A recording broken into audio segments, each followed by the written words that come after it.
نعرہ حمد میری اپنے قواعد کے طریق کی تربیت کر اور میں تیرے عجائبات پر غور کروں گا۔ آج ہم مقدس متی کی انجیل اس کا 11واں باب اور اس کی آیات 21 اور 22 پر دھیان و گیان کریں گے، اور آج ہم مسیح کی سرزنش اس کے بارے میں سنیں گے۔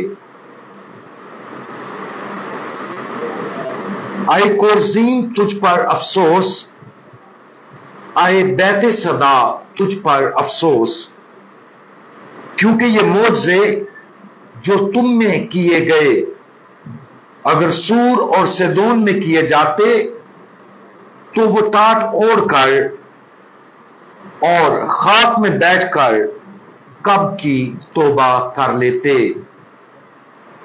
پس میں تم سے کہتا ہوں کہ سور اور سیدون کا حال عدالت کے دن تمہارے حال سے زیادہ قابل برداشت ہوگا۔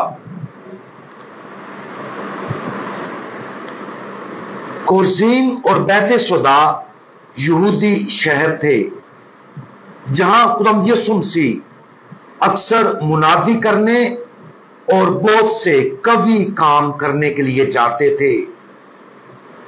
یہ دونوں شہر خداوند یسوع مسیح کے رہائشی شہر کفرنہوم کے بالکل شمال میں واقع تھے۔ سور اور سیدون جدید دور کے لبنان میں، کورزین اور بیت صدا کے شمال مشرق میں غیر اقوام کے ساحلی شہر تھے۔ یہ ایسے قصبے تھے جو اپنی غیر اخلاقی زندگی کے لیے مشہور تھے۔ اگرچہ خداوند یسوع مسیح نے ان شہروں میں زیادہ وقت نہیں گزارا، لیکن وہ کبھی کبھار ان کا دورہ کرتے تھے۔ وہاں خداوند یسوع مسیح کے پہلے دورے کے دوران کنانی عورت کے ساتھ اس کی ملاقات کو یاد کریں جس نے خداوند یسوع مسیح سے اپنی بیٹی کو شفا دینے کی التجا کی تھی۔ خداوند یسوع مسیح ان شہروں کے بارے میں اتنا سخت کیوں تھے جس میں انہوں نے اپنا زیادہ وقت گزارا تھا؟ اس کا جواب دینے کے لیے یہ یاد رکھنا ضروری ہے کہ خداوند یسوع مسیح نے اپنا زیادہ تر وقت اسرائیل کے گھر کی کھوئی ہوئی بھیڑوں کو منادی کرنے میں صرف کیا۔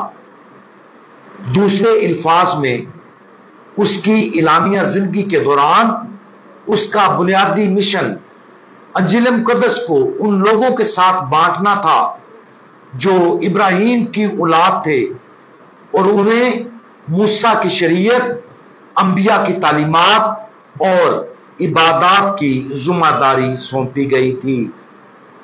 اس وجہ سے خداوند یسوع مسیح نے نہ صرف ان لوگوں کو بہترین تبلیغ کی بلکہ ان کے سامنے معجزہ پر معجزہ کیا۔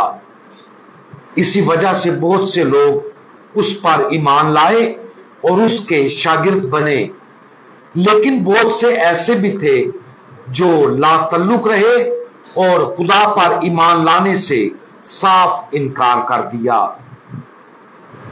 آج کورزین، بیت صدا اور کفرنہوم کو ان علاقوں کے طور پر دیکھا جا سکتا ہے جہاں لوگ کیتھولک ایمان میں پیدا ہوئے اور ان کے والدین نے ان کی پرورش اور تربیت اسی ایمان میں کی۔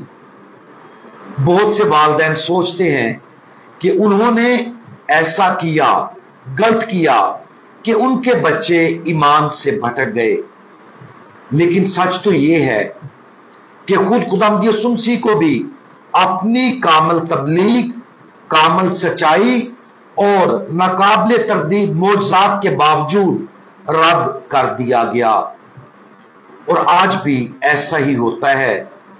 بہت سے ایسے ہیں جو خود مسیح کے ذریعے ہمیں دیے گئے مقدس عقیدے میں پرورش پانے کے باوجود اس عقیدے کو مسترد کرتے ہیں اور انجیل